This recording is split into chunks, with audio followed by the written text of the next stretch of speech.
23 heures à Abidjan, bienvenue dans ce dernier point de l'information. Madame, monsieur, bonsoir. Les présidents du Zimbabwe et du Ghana sont en Côte d'Ivoire depuis maintenant quelques heures dans le cadre de Africa CEO Forum. À leur arrivée à l'aéroport Félix Houphouët-Boigny, ils ont été accueillis par le président de la République, Alassane Ouattara. La fête des Rameaux, qui marque l'entrée triomphale de Jésus-Christ à Jérusalem, a été célébrée ce dimanche 25 mars. De longues files de fidèles chrétiens ont sillonné à l'occasion les rues du district d'Abidjan en procession de louanges et prières pour commémorer l'événement.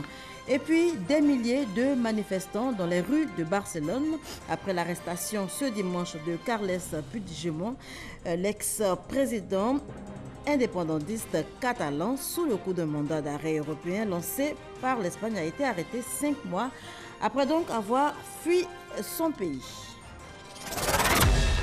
Je vous le disais tantôt, les présidents du Zimbabwe et du Ghana sont en Côte d'Ivoire. Ils sont en terre ivoirienne dans le cadre de Africa CEO Forum.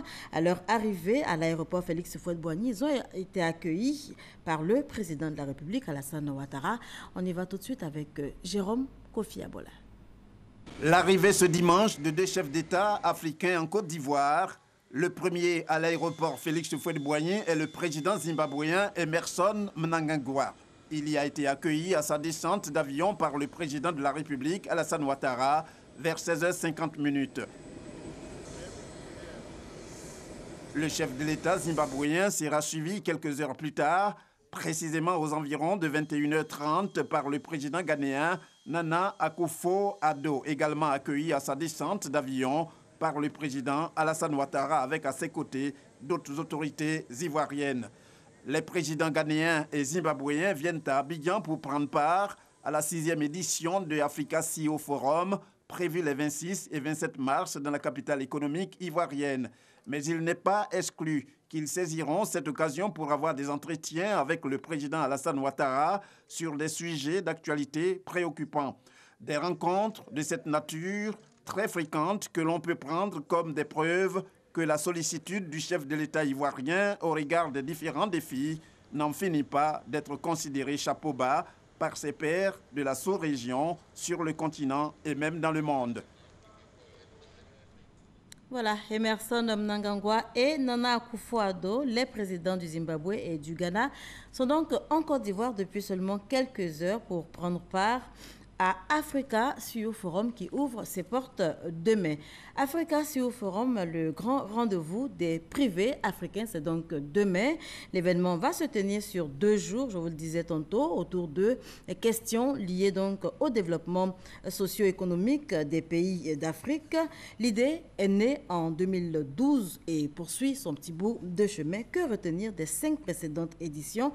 Le point avec Noël Nyagnou. Africa CEO Forum. À l'origine, une volonté, créer une plateforme de rencontres et d'échanges des privés africains qui s'ignorent. Comme on reçoit beaucoup de chefs d'entreprise à Jeune Afrique, on s'est aussi rendu compte que les chefs d'entreprise entre Camerounais, Ghanéens, Ivoiriens, Sénégalais ne se connaissaient pas. Et donc on a décidé de créer un événement qui pouvait être la plateforme du secteur privé pour arriver à montrer au monde que le capitalisme africain existait, pour permettre aux acteurs de ce secteur privé de se connaître tous les uns les autres, de rencontrer des financiers pour les aider à se développer. L'idée prend pied en 2012, c'était à Genève en Suisse. 2012-2018, voici 6 ans que des CEO africains se rencontrent à bonne date. Le constat, l'idée a fait son chemin, mieux, elle a prospéré. La rencontre Africa CEO Forum, ça se développe, ça se diversifie et ça maintient la réflexion au niveau du développement des affaires sur le continent. On a un nombre de participants qui est passé en 5 ans de 500 à 1200 participants.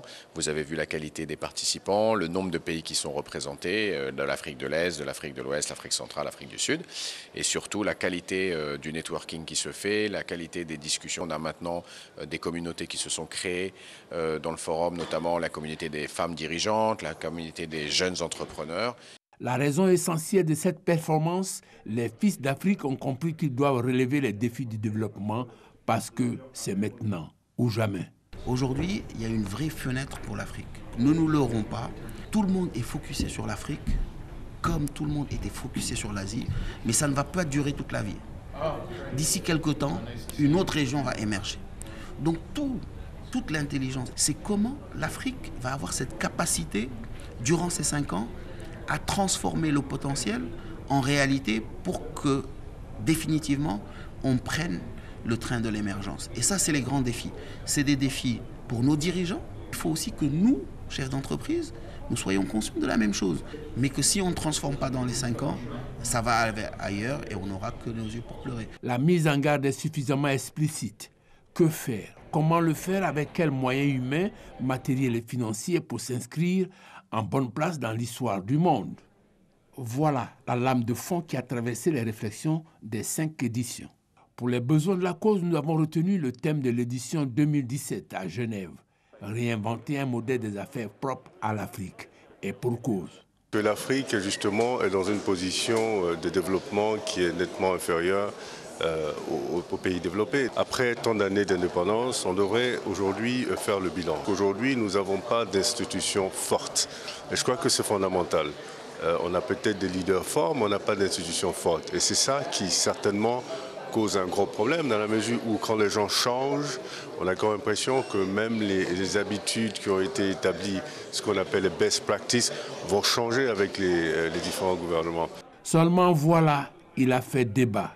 Si on veut vraiment transformer l'Afrique, si on veut vraiment que les Africains bénéficient de leurs ressources, bénéficient de la croissance, il faut qu'on puisse réfléchir à un nouveau mode de fonctionnement. On n'a pas à réinventer un nouveau business model, il y a des principes simples de base qu'on doit mieux faire, c'est optimiser nos actions sur des domaines précis.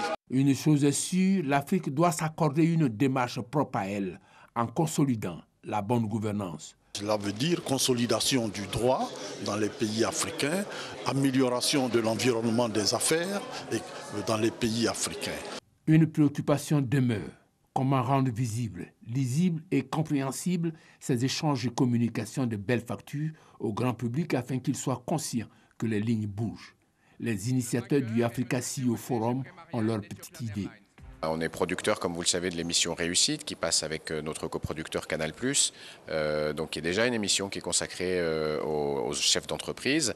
Le Africa CEO Forum est extrêmement, de plus en plus connu maintenant, puisque comme vous l'avez vu, il y a des gens qui viennent un petit peu de toute l'Afrique. Autre diffuseur de ces rencontres, la RTI et la télé panafricaine Africable. Il faut décentraliser la couverture d'un événement pareil parce que l'Afrique, c'est vrai, c'est les multinationales, c'est les grandes entreprises, mais le vivier, le grassroots, comme on dit, c'est les petites et moyennes entreprises. Et ces petites et moyennes entreprises sont intéressées par les médias locaux. Donc il faut aller vers les médias africains véritablement. Il est clair qu'une telle richesse en 2 jours de conférences, de discussions présente pour beaucoup d'Ivoiriens un intérêt certain. Et cela va nous amener à faire évoluer, utiliser les espaces digitaux. Donc sur notre site internet, sur notre fil Twitter ou Facebook, pour ceux qui le pratiquent, donc les différents réseaux sociaux, nous allons valoriser tous ces espaces pour pouvoir communiquer au mieux la richesse de ce qui s'est passé en 2 jours. Après Genève en Suisse en 2017, Abidjan est à nouveau à l'honneur. Cette fois pour réfléchir sur la problématique de l'industrialisation de l'Afrique pour faire face aux enjeux du chômage endémique des jeunes. Voilà, la grand-messe, c'est donc à partir de demain. Sénatorial 2018, 26 circonscriptions remportées pour le rassemblement des oufouettistes pour la démocratie et la paix, RHDP, contre 8 pour les listes indépendantes. La commission électorale indépendante a proclamé hier les résultats de l'élection sénatoriale. Notez que la coalition au pouvoir s'offre ainsi 50 sièges sur les 66 à pourvoir. Gabriel Zani. C'est fait. Les premiers sénateurs de l'histoire de la Côte d'Ivoire sont élus. Le Rassemblement des oufouettistes pour la démocratie et la paix, RHDP, la coalition au pouvoir, remporte 26 circonscriptions contre 8 pour les listes indépendantes.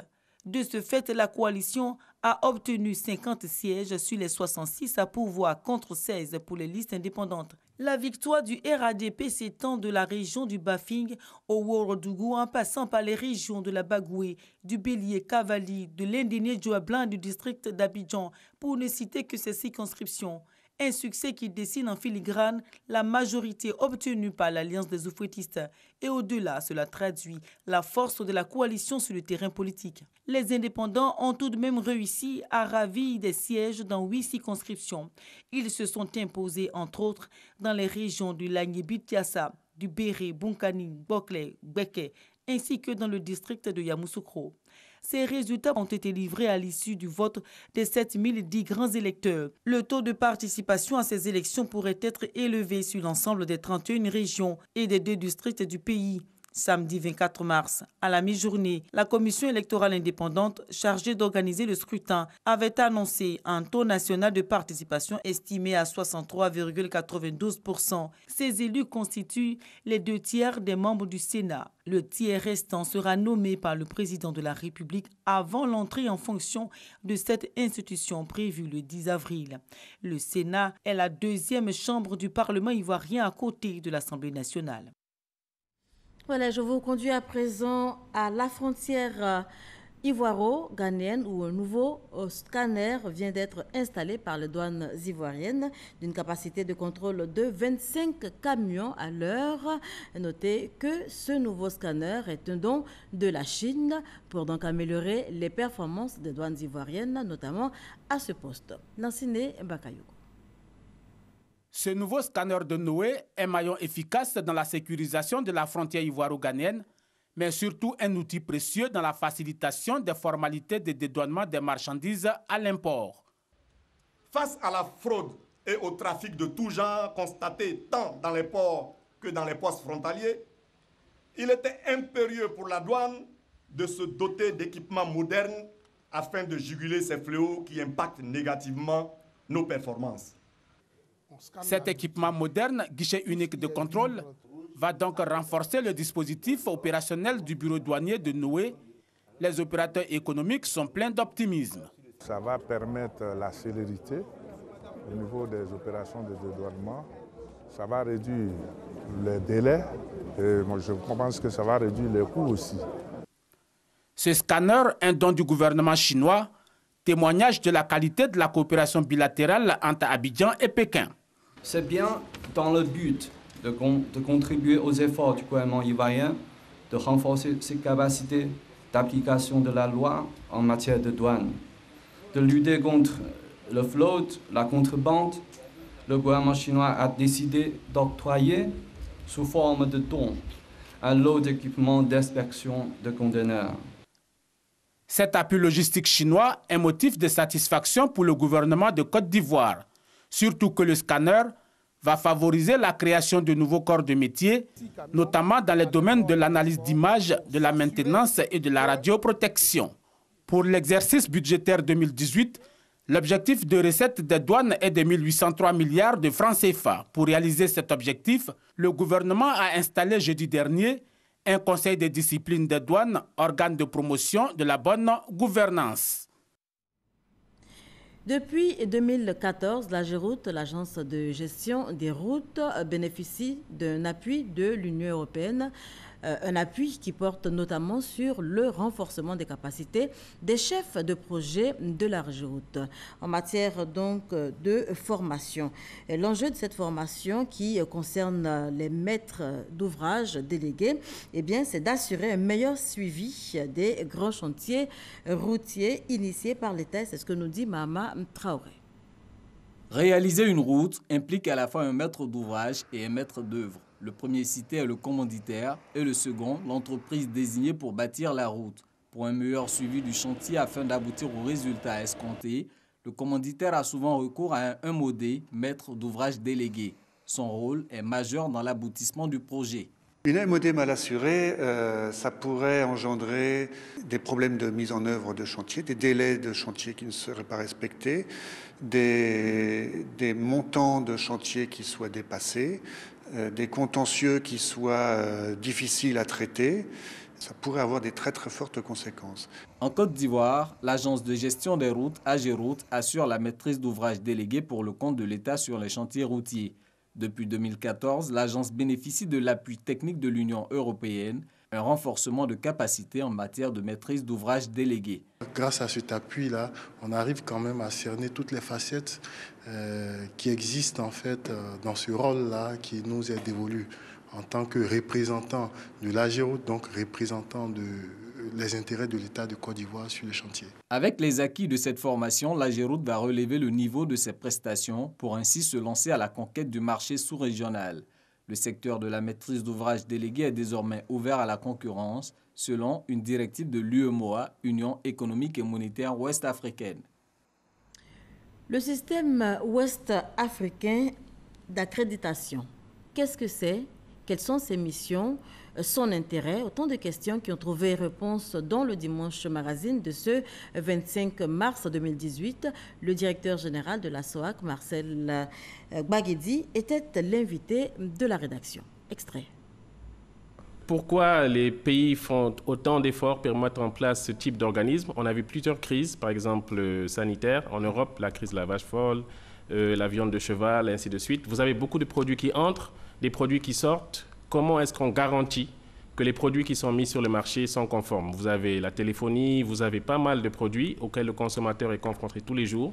Et il faut un dispositif fort, solide, qui permet d'avoir un mécanisme d'évaluation. Et tout le monde est impliqué dans cette chaîne pour sécuriser, in fine, le consommateur. On va avoir les entreprises qui fabriquent, on va avoir les commerçants qui importent les produits, on va avoir les organismes d'évaluation de la conformité qui doivent faire des inspections, les entreprises qui vont se faire certifier, les laboratoires qui vont analyser, et c'est cet ensemble qui nécessite justement d'avoir ces organismes en place pour protéger le consommateur. La fête des rameaux, qui marque l'entrée triomphale de Jésus-Christ à Jérusalem, a été célébrée aujourd'hui, dimanche 25 mars.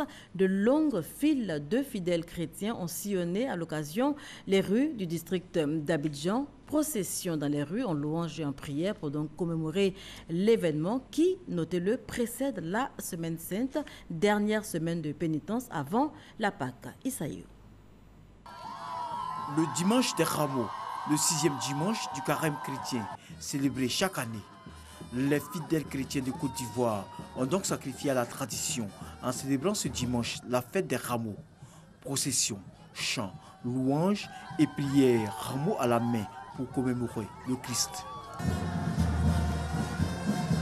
En tout ce soir même, en tout. Cette fête est aussi l'occasion pour les guides religieux d'expliquer aux fidèles chrétiens le sens de cette commémoration. Pour nous, en célébrant l'entrée triomphale de Jésus à Jérusalem, c'est une manière de célébrer la victoire du ressuscité, c'est une manière d'attester que c'est vraiment lui le Messie.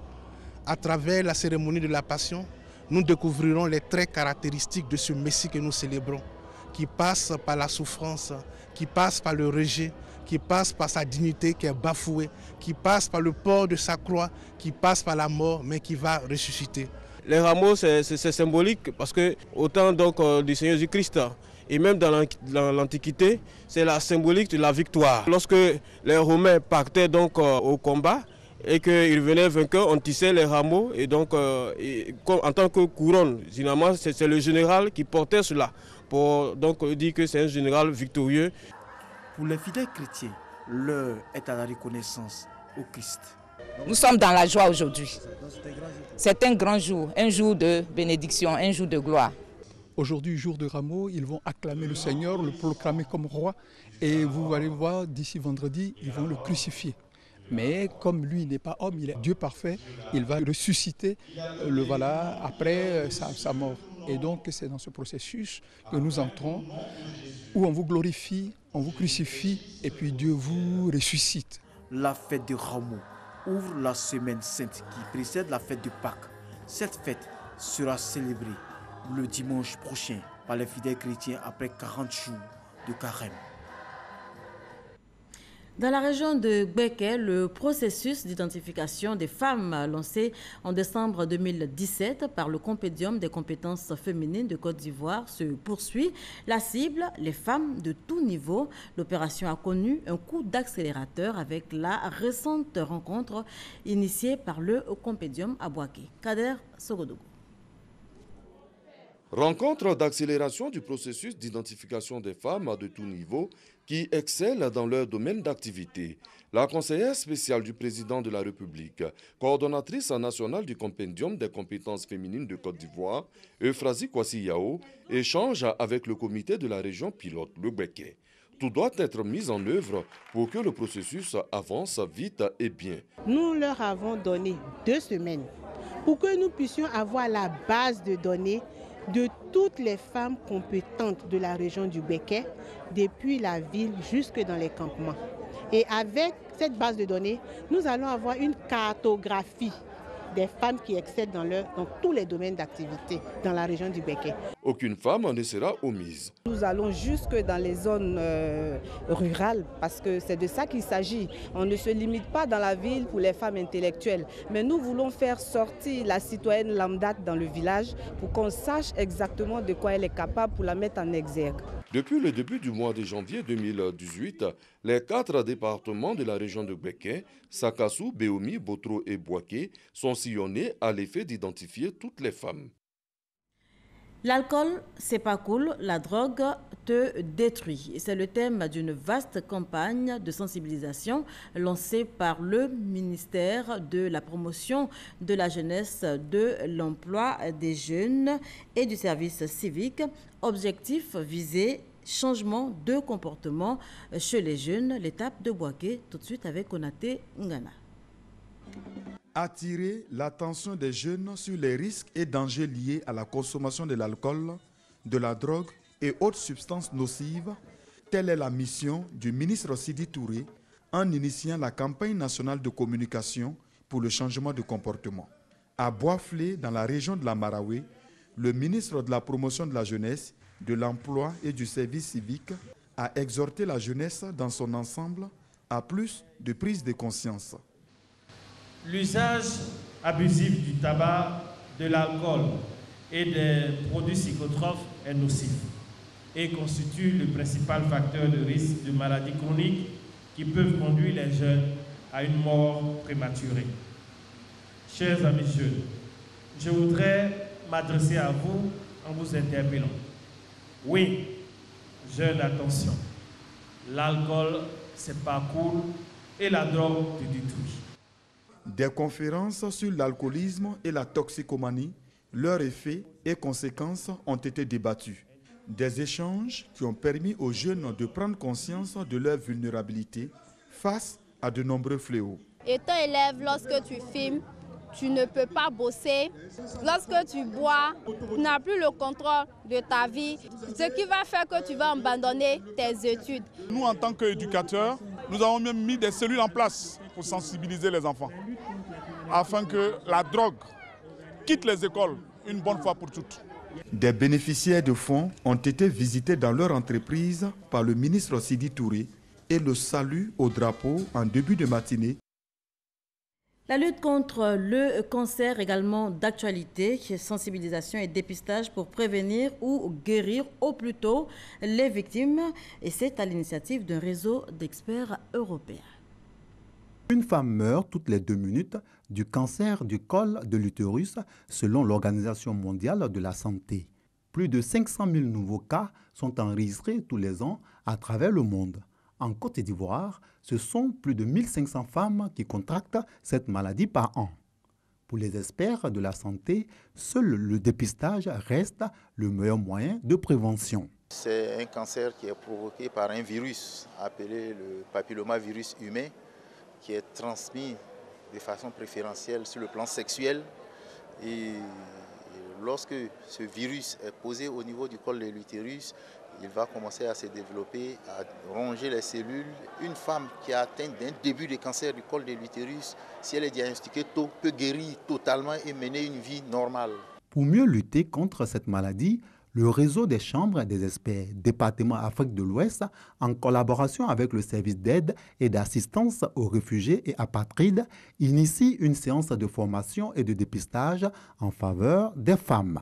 Pour ces organismes internationaux, il est important que chaque femme puisse connaître son statut. Nous avons décidé d'appuyer ces dames-là pour qu'elles puissent bénéficier gratuitement d'un dépistage et éventuellement d'un suivi pour les cas qui seront avérés. Dans sa mission de lutte contre la pauvreté et œuvrer au bien-être des populations, le réseau des chambres experts européens a offert plusieurs lits médicalisés et des fauteuils roulants au conseil régional du Poro, également au village de Wawakro dans la région du Bélier. Une action qui va s'étendre aux autres régions de la Côte d'Ivoire. Un reportage de Walter Amadou Ouattara. À présent, le tour de l'actualité internationale de la semaine. Et c'est avec Olivier Iriebi et Gabriel Zani.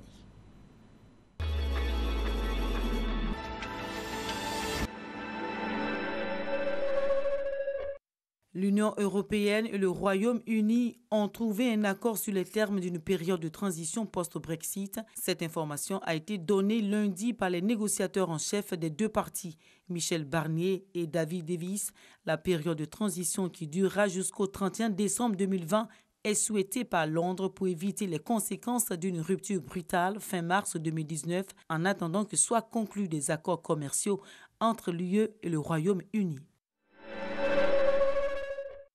L'ancien président français Nicolas Sarkozy, placé en garde à vue dans les locaux de la police judiciaire à Nanterre, dans le cadre de l'enquête sur le financement libyen de sa campagne présidentielle en 2007 par Mouammar Kadhafi, a-t-on appris mardi de sources judiciaires. C'est la première fois que l'ancien chef d'État français est entendu dans le cadre de cette affaire par les policiers de l'Office central de lutte contre la corruption et les infractions financières et fiscales.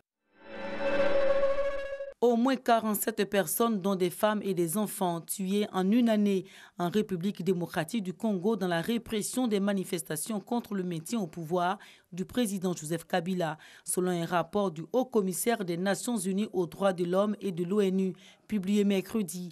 Le Bureau conjoint de l'ONU aux droits de l'homme, après examen de la gestion des manifestations de l'opposition en 2017 et début 2018, conclut à un usage excessif de la force par les forces de sécurité pour réprimer les manifestants. À l'appel de plusieurs syndicats, les fonctionnaires, les cheminots, les contrôleurs aériens ont fait grève jeudi pour dénoncer les réformes qui les concernent.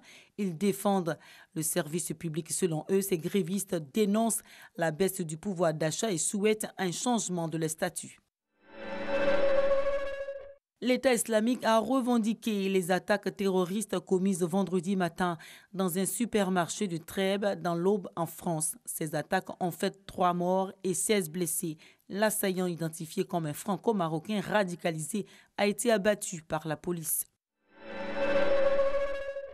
La Haute Cour de Sierra Leone a annoncé samedi la suspension provisoire du second tour de l'élection présidentielle prévue mardi prochain. Cette décision fait suite à une requête déposée par un membre de l'APC, le parti au pouvoir. Ibrahim Sori Koroma demande une enquête sur les accusations de fraude lors du premier tour de la présidentielle tenue le 7 mars dernier. Carles Puigdemont, l'ancien président de la Généralité de Catalogne, a été arrêté dimanche en Allemagne. La justice espagnole a émis vendredi un mandat d'arrêt international contre lui et 5 autres dirigeants séparatistes catalans. Carles Puigdemont a été arrêté alors qu'il franchissait la frontière entre le Danemark et l'Allemagne après avoir quitté la Finlande vendredi soir pour entrer à Bruxelles.